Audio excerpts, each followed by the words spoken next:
Welcome aboard Tristan and Tommy's Runaway Railway. For your safety, please remain seated and enjoy the show.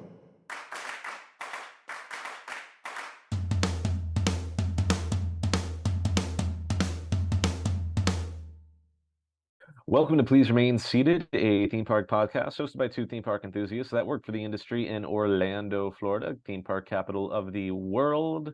Today we got a big news on Cedar Fair and Six Flags. They are merging. Two big theme park companies in America are merging. Crazy. We got some new details about Lighthouse Point, a Disney Cruise Line destination, as well as a Parks and Resorts timeline update for Disney as well. And because I'm sad that Halloween Horror Nights is over, I decided to make my own Horror Nights lineup, including original houses that have been fleshed out with the help of ChatGPT. So I'm excited to read those to you. And then Tristan's got some Tristory about the Disney Renaissance and their effect on the Disney parks. Tristan, how you Yeah, doing? how's it going? I feel like we spend about half the year talking about HHN. I spend most of my year talking about it because I have no life.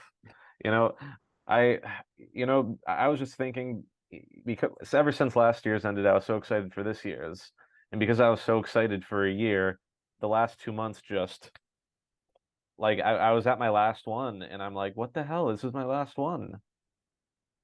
I was so sad. Yeah, I hear you. I Yeah, uh I was not sad. Here I am, ready to record yeah, our first post HHN episode, yeah, and you're still talking about it. But you know yeah. what? That's But okay. I'll maybe you'll hear my lineup and think, hey, maybe I would go to that one. maybe. Maybe we shall see. Well, alrighty then. Very good. Yeah, we got some fun stuff to talk about here, so we'll hop right into the first one. This big old news about Cedar Fair and Yeah, Six Flags. Cedar Fair and Six Flags. So yeah, two of the biggest amusement park corporations in America are merging into one. I believe on a corporate level, they are going to have the Six Flags name, even though Cedar Fair is going to have more of a financial stake and it's going to be more of their leadership. I think Six Flags is more recognizable than Cedar Fair. I don't think any parks are going to change their names or anything, like, especially like the major ones, like, Cedar Point isn't about to be Six Flags Ohio or anything like that. So we don't have to worry about anything like that. And I'm sure all their major parks are going to be safe. Some people might be worried about some of the smaller Six Flags and Cedar Fair parks closing, but there's no details on anything like that. It's kind of just like all financial things. But I mean, crazy. Tristan, what are your first thoughts about a Cedar Fair and Six Flags merging? Exciting stuff. I don't really know much about it. Um, Yeah, it's a big deal though. I hopefully it means mean, good. Yeah, the two giant corporations, like if like Coca-Cola and I don't know, some other big company, Sprint yeah. merged. And Sprint. But What's another soft drink company that would be like? well, I don't know, like can you imagine if Coke and Pepsi merged? I mean, it might almost be similar to, WWE and UFC merging earlier this year. Spirit and Frontier. Spirit and Frontier. Yeah, what's up with all these big companies merging? Yeah, It's like, crazy. get it together. I don't know.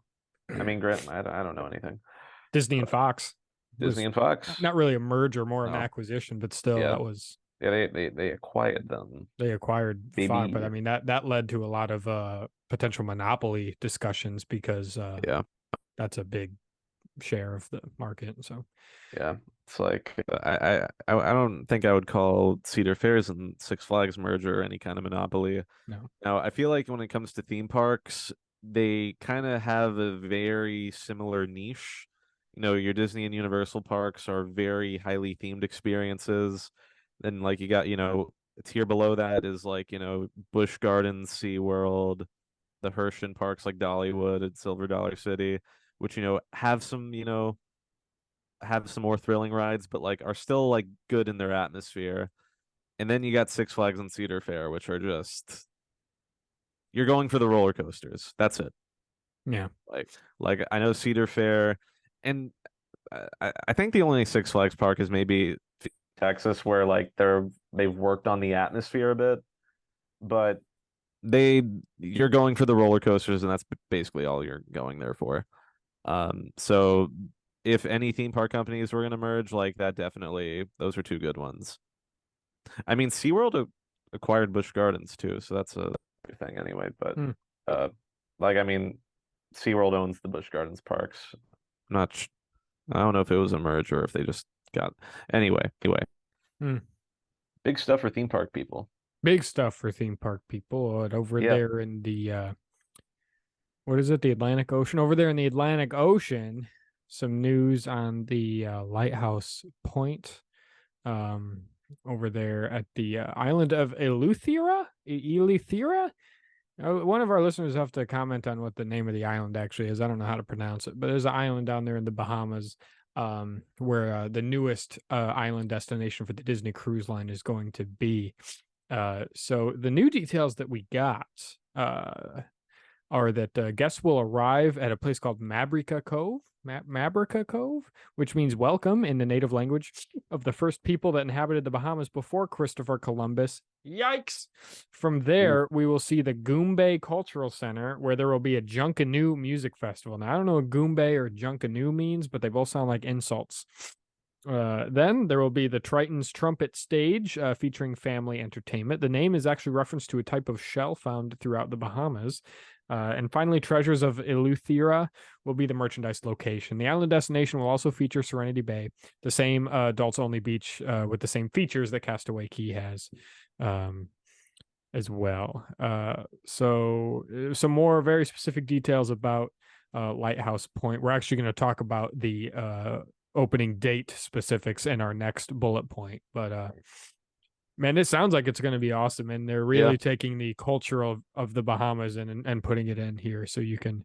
Yeah, it's not that's just cool. Disney-fied. You're going to be able to actually experience the culture a little bit. Heck yeah. Which is nice because it's also on an island that is inhabited. It's not like Castaway Cay, which is its own very secluded little island. This is on a much larger island. Oddly enough, Carnival and Princess Cruise Line's island destination is on the same island, just on the opposite coast of the island. All right. So there will be Carnival and Princess cruise ships coming on one side, Disney cruise ships on the other. But cool stuff there. Tommy, I hope you can make it onto a Disney cruise sometime soon. Maybe you'll get to I really hope so too. Like they seem really nice. I need to make it onto a cruise in general. I haven't been on one since 2019. Gotta go. Yeah. Gotta go. But jumping out of that and into more broad Disney Parks news, Disney Parks and Resorts timeline has been updated. A few dates have kind of shifted here and there, and we got some more specific details on certain things in the coming years. November 20th of 2023, that's coming up in just a few days. World of Frozen and Hong Kong Disneyland will be opening. Oh, wow. December 5th of this year, Luminous, the Symphony of Us will be opening at Epcot. Oh, yeah. I'm going to be there opening day. I got my, what do you call it, candlelight dining package for John Stamos that day as well. Oh, wow. Yeah, no, that's going to be a day for me. I can't wait. Wow, candlelight John Stamos and the new fireworks. That's an amazing day. Yeah. First time going to beer garden too, so. Holy, you got a beer garden reservation that day too? Yeah. Yeah, because like the candlelight package, like you get a dinner reservation and, you know, guaranteed spot for the show. And then, of course, you know, fireworks, I'm on my own for that. But dang. Yeah, I'm very excited. That's fantastic. I'm jealous. Oh, good Lord. All right. June 6th of 2024, Fantasy Springs at Tokyo Disney will be opening. We actually talked about that in one of our last recent episodes. June of 2024. This is when Disney's Lookout Key will be opening at Lighthouse Point. So I guess Lighthouse Point is like the general name of the area of the island, and Lookout Key is specifically the part of the island you'll be at. June of 2024. There's no date. Really, I don't think they've really announced what cruise is specifically going to be the first cruise that hits Lighthouse Point, but that's June of next year. Tiana's Bayou Adventure used to be listed as late 2024. Now it just says 2024. So that actually kind of implies that it might be shifted forward a little bit sooner than we had anticipated. Could have also just been a mistake. I don't know. Yeah. But it used to be billed as late 2024. Now they're just saying 2024. Over that, and that's for Disneyland and Walt Disney World. Another another 2024 thing will be the DVC cabins at Fort Wilderness. They are repurposing the current cabins at Fort Wilderness and turning them into DVC properties. I would assume that means they are renovating every last one of them. Yeah, they're modernizing the looks of them and everything. Yeah, which will be really nice. They are just repurposed trailers, and you can kind of tell that when you're inside of them. Um, in my opinion, but they're still very nice, very fun. Yeah. I've Oh stayed in yeah, one twice, and I love it. yeah. I stayed in one once. I had a very wonderful stay. So that's exciting. I don't know if they're doing all of them, if they're turning all the cabins into DVC, or they're going to keep some that will be for regular guests. There's so many of them. I'd hope they'd keep some for regular guests. Yeah. They make a killing off of them too. I can tell you that. They are expensive. Oh All yeah. right, we have another late 2024 thing. The DVC tower at the Polynesian should be opening. Very exciting stuff there. They did have to close the Spirit of Aloha dinner show to build that tower, so you know, you can't build something new in Disney World without killing something beloved. But That's right. Yeah. but I digress. And then we go to late 2024. December 21st will be the Disney Treasures maiden voyage. That'll be the second Okay. ship in the Wish class of ships. Obviously, the Disney Wish being the first. And then we have much more broad timelines here. We have the fiscal year 2025 is when the Disney Adventure will set sail. Now, that's the ship that's going to be based out of China that Disney acquired from a bankrupt cruise line. Fiscal year essentially means prior to September 30th of 2025, September 30th being the end of the fiscal year for the Walt Disney Company. Fiscal year 2026 will be the third Wish class ship, which we don't have a name for yet. So we have the Wish, the Treasure, and then whatever this third ship is in that same class of ships will be fiscal year 2026. So prior to September 30th, 2026 will be I don't even know. Let's count. It would be the Magic, the Wonder, the Dream, the Fantasy, the Wish, the Treasure, the Adventure. That'll be the 8th Disney Cruise Line See, I ship. was just thinking Adventure, but okay, that's already taken. Yeah, you know what? That'd be a fun activity. Think about what it could be called. Fantasy is already taken. Discover? There could be like a Discover, maybe Enterprise, Deep Space Nine. They could just use Star Trek names. I don't know, but sure. Why not? Exciting stuff there. Little timeline update. Always fun to look ahead in the future, see what's going to happen. But, it'll be here before you know it. Oh yeah. Well, that's pretty much our news. But this next thing, our discussion here, I'm very interested in this. You had a robot lady on the internet come up with some ideas. Tell me about that. So because HHN is the only thing I care about and it ended and I'm sad about that, I decided to make my own HHN lineup, a fantasy lineup, which included 5 IP and 5 original houses because, that's generally how it goes. I feel like when people make their list of dream HHN, it's like all IP, and I'm like, the originals are like some of the highlights. Like especially this year, all the my 4 favorite houses were 4 of the originals. So with the help of ChatGPT, I had ChatGPT help me flesh out the ideas for some of them, and one of the ideas is actually just straight ChatGPT. Like I just asked it, come up with the most unique house you can come up with. I'll tell you which one that is when I get to it. And before I get into the houses, I actually the other week, the name of the permanent Las Vegas HHN thing that Universal is doing, they released the name, which will be Universal Horror Unleashed, which will be, a 20-acre expansion in Las Vegas, permanent HHN location. So that should be pretty cool.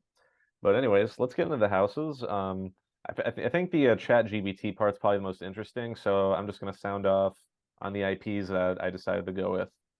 So first one, I think people will be shocked if they don't announce it for next year, but Five Nights at Freddy's. Blumhouse and Universal Horror Nights are they're very tight together. Like Blumhouse Productions are featured in the event for the past few years in some way, and that's a very big IP. So I'd be very shocked if they don't go with it in general.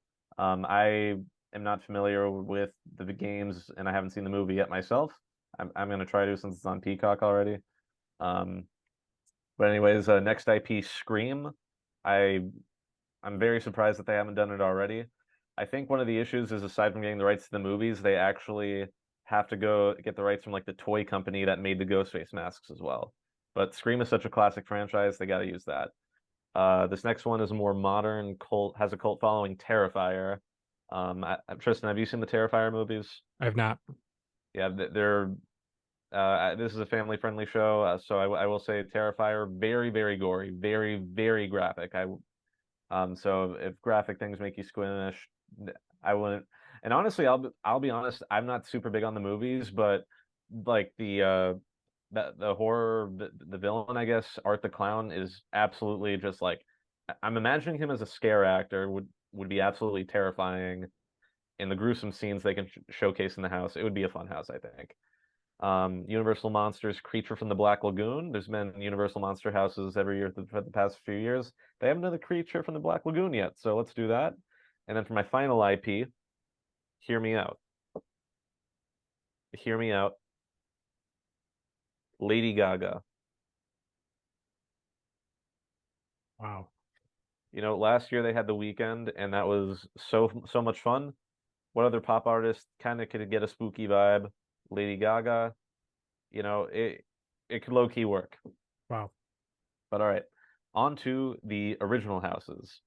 So I wanted to go with some sort of voodoo house. So ChatGPT came up with Voodoo Bayou of the Bewitched.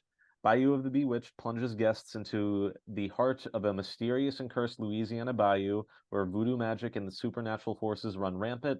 This house combines elements of dark rituals, sinister curses, and the eerie atmosphere of the bayou to create a chilling and immersive experience. I was very excited when it came up with that because I'm like, darn, I want to do that house. Like if that was an actual announced house, I'd be like, whoa, I'm looking that would be up top of my list. This next one, this was all ChatGPT. This was the one that I told it to come up with, you know, and the house title is Chrono Terror, the Temporal Nightmare. Chrono Terror takes visitors on a mind-bending journey through time, exploring the horrors that lurk at the intersections of different historical eras and alternate dimensions. This house offers a blend of history, science fiction, and horror, where time is fractured and the past, present, and future collide. That sounds awesome. Like multiverse, that's a very hot topic in media these days. So doing an original HHN house with that's way to go, ChatGPT. Like you came up with something way cooler than I ever would have. This is a pretty fun one. Twisted Winter Wonderland. I wanted to do a holiday themed house, and the Twisted Winter Wonderland transports guests into a holiday season that has gone horribly wrong. Instead of joy and cheer, a malevolent force has taken over, turning a festive celebration into a nightmare of Yuletide horrors. And also, just for time's sake, ChatGPT even listed all the scenes of the houses too. And some of them are pretty interesting. And for this house, the final scene is an encounter with Krampus, which that would be dope. Love a Krampus, scary Christmas, etc. Ooh, I wanted to do a Renaissance themed HHN house. Like that would be a cool time period. And the house title it came up with was Renaissance Reckoning, The Curse of the Artifacts. I feel like The Curse of the Artifacts just kind of, I don't know how I feel about the timeline. So just Renaissance Reckoning alone would be a pretty sick title. Renaissance Reckoning transports guests to a Renaissance era art museum that has recently come into possession of a collection of mysterious and cursed artifacts. As visitors explore the museum, they unwittingly awaken the malevolent spirits tied to these objects, leading to a night of supernatural terror. Which, I don't know, that's pretty cool. And then this last one is actually based off of a scare zone from last year. Sweet Revenge was the name of the scare zone. And Sweet Revenge transports visitors into the eerie and chaotic world of Hollow Hills, 1954, where Major Sweet's candy has turned innocent children into crazed killers. As guests navigate the haunted house, they must face the wrath of these malevolent candy-consumed kids and the mayhem they've unleashed. And I guess that is all 5 of the original houses. Yeah, so Sweet Revenge, Renaissance, Chrono Terror, Voodoo, and I feel like I'm missing one. Am I missing one? No, Holidays. Yep, no. Those are all the houses. Tristan, are you interested in going to this Halloween Horror Nights? I would love to go to this fictional Halloween Horror Nights, and I gotta say, I'm only now being exposed to what ChatGPT can do. I actually have a friend who makes his own little Disney history video. Shout out to my friend Forrest, who has his YouTube channel Sizzle Map. Highly recommend you check it out. Some really great Disney history lessons on there. But anyway, he was telling me the other day about how he used ChatGPT to come up with interview questions for someone he's going to interview. Oh wow! it like very specifically came up with tailored questions for this person. Wow. And he, like you said, like it came up with things that he would never have thought of. So anyway, I do have to say I'm like going to be collaborating with him on one of his next videos, so I want to that's awesome. shut that out. Yeah, no, like, and I haven't done it myself, but I've heard like some people have like taken, like job postings and like have like been like tailor my resume to this. What questions could I be asked with this interview? And like ChatGPT has helped people get jobs. That's amazing. It's also That's very helped cool. come up with awesome HHN houses. So That's cool. Wow. yeah, which one of those houses are you looking forward to the most in my fictional horror nights? Probably the holiday one, just because it's the holidays Yeah. right now. Yeah. But Candy Merry Kids in Christmas. 1954 sounds pretty cool too. Yeah, I love that. I love that scare zone last year. So I hope they utilize that in a house at some point. Very cool. Well, wow, Yeah. that's impressive. Maybe one day I'll go to HHN. Who knows? Maybe, who knows? But speaking of history, we will Yeah. hop into this week's theme park TRISTory segment. This is actually, speaking of the Renaissance as well, there's a period of time called the Disney Renaissance. So this is about the Ooh. Disney Renaissance and its effects on the park. So we're going to cover a little bit of both here. I do want to first kind of explain what the Renaissance was. So the departure of many key animators, including Don Bluth, discussed in our previous episode, and their formation of Don Bluth Productions became Disney's biggest competitor in producing animated films in the 1980s. Walt Disney Animation Studios only made a handful of films in the 80s, consisting of The Fox and the Hound, The Black Cauldron, The Great Mouse Detective, and Oliver and Company, before the release of the first Disney Renaissance film, which was The Little Mermaid in 1989. Of those movies prior to The Little Mermaid, The Fox and the Hound and The Great Mouse Detective were really the only moderately successful movies out of the studio. They both made about 43 million and 23 million respectively, and that's in total lifetime gross, which would include any re-release. So really not that much money. So the point is, the 80s wasn't a hot time for the animation studios. But the films that do exist in the Disney Renaissance era specifically are The Little Mermaid, and I also included the total lifetime grosses of these movies, which does include re-releases according to thenumbers.com. So Little Mermaid, 222 million. The Rescuers Down Under, 47 million. Not very high, but because it does take place in this time period, it is included in the Disney Renaissance. Then we move on to Beauty and the Beast, 438 million. Yeah. Aladdin, 504 million. The Lion King, 986 million. Pocahontas, $347 million. The Hunchback of Notre Dame, $325 million. Hercules, $250 million. Mulan, $303 million. And Tarzan, $448 million. So those movies specifically are what we consider the Disney Renaissance. As you can tell, all very wildly successful and iconic Disney movies. So jumping in the theme park side of things, there are some attractions around the parks that are based off of these IPs, obviously. And I actually kept this list only to Disneyland and Walt Disney World. I did not have the time to go to all the other parks, but it will still illustrate my point. Yeah. Disneyland Resort, Fantasmic, right? You got The Little Mermaid, Beauty and the Beast, Aladdin, all featured in Fantasmic in some capacity or another.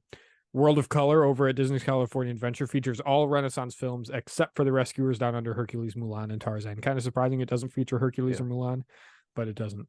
And then also The Little Mermaid, Ariel's Undersea Adventure over there, which is their version of what we call Journey of the Little Mermaid.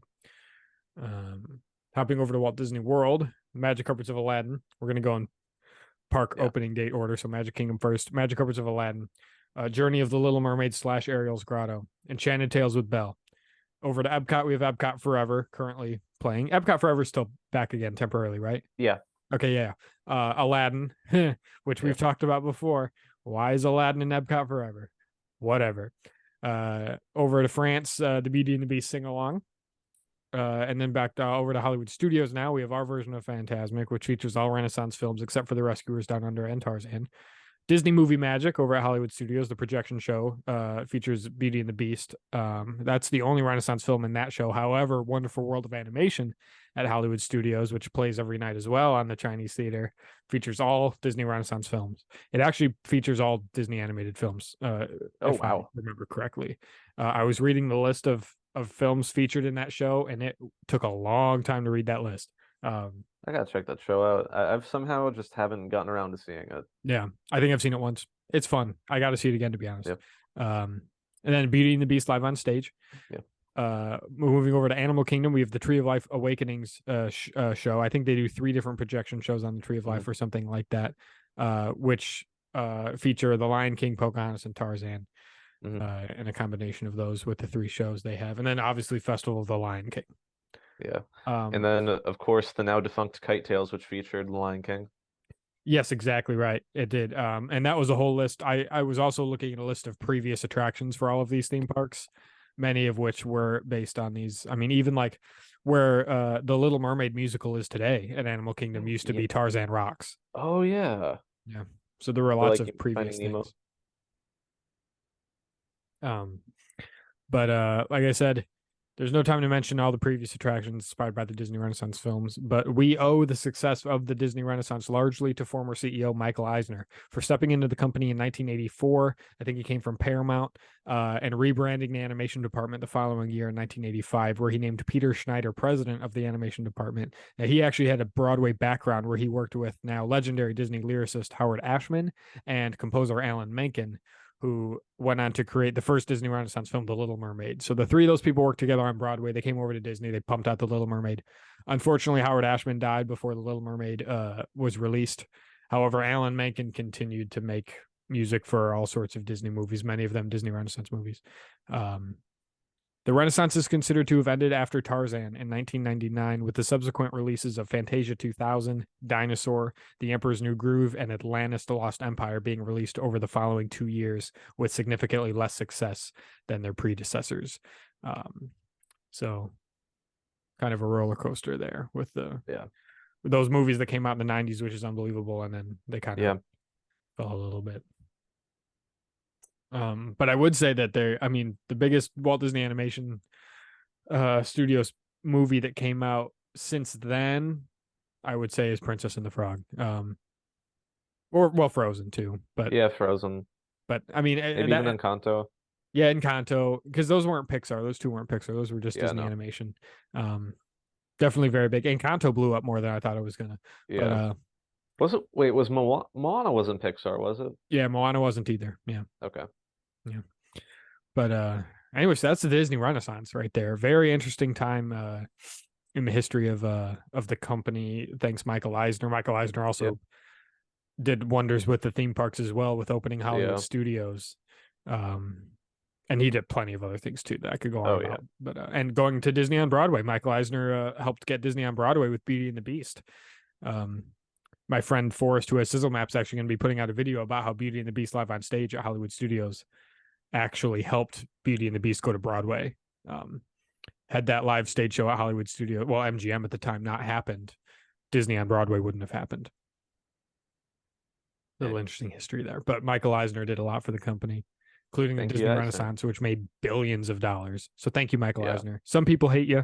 I think you're all right. Oh, yeah, no. I feel like the hate for Eisner comes from his later years, like after Frank Wells died. Yeah. But but everything up until that point was beautiful. Well, I mean, Michael Eisner came in at a very tumultuous time with the company. I mean, the company right before he came in was about to get taken over by I don't remember what company at that point, but Ron Miller was the CEO. He got ousted. Roy E. Disney, I think, got ousted as well. Lots of drama among the executives. Of course, Michael Eisner also brought in Jeffrey Katzenberg, which ended up being his own dramatic story. Frank Wells died around the same time. So it was all a bunch of craziness. But But I like you, Michael Eisner. Tommy, what do you got to say? I mean, just thank you for all that TRISTory. Very, very beautiful. I sat on the toilet and wrote that a couple days ago. Thank you. You're welcome.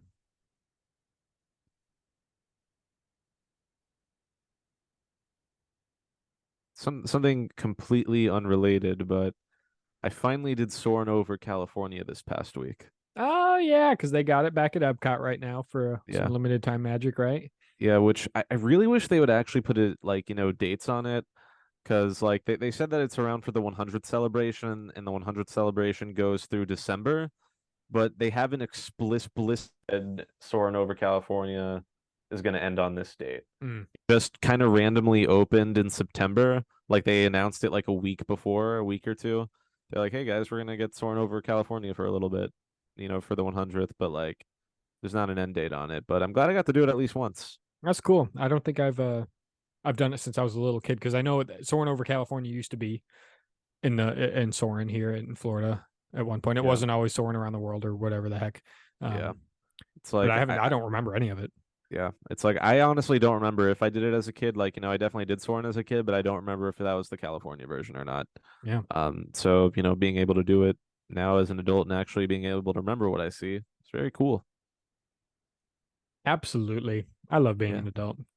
Dude, right? Dare I say a Disney adult? Yeah.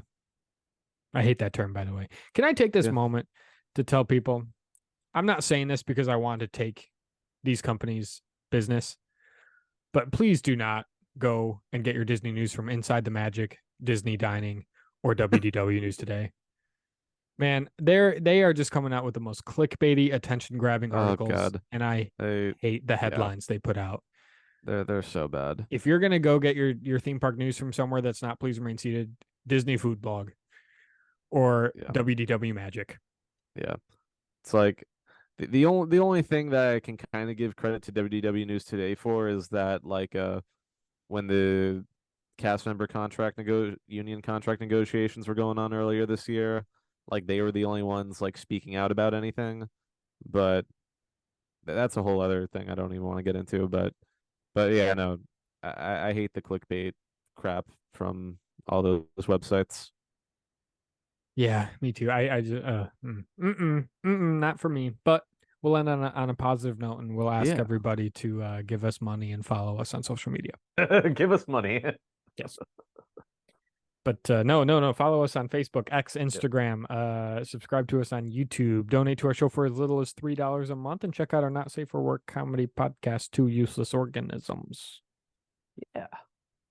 That's it. I'm going to bed.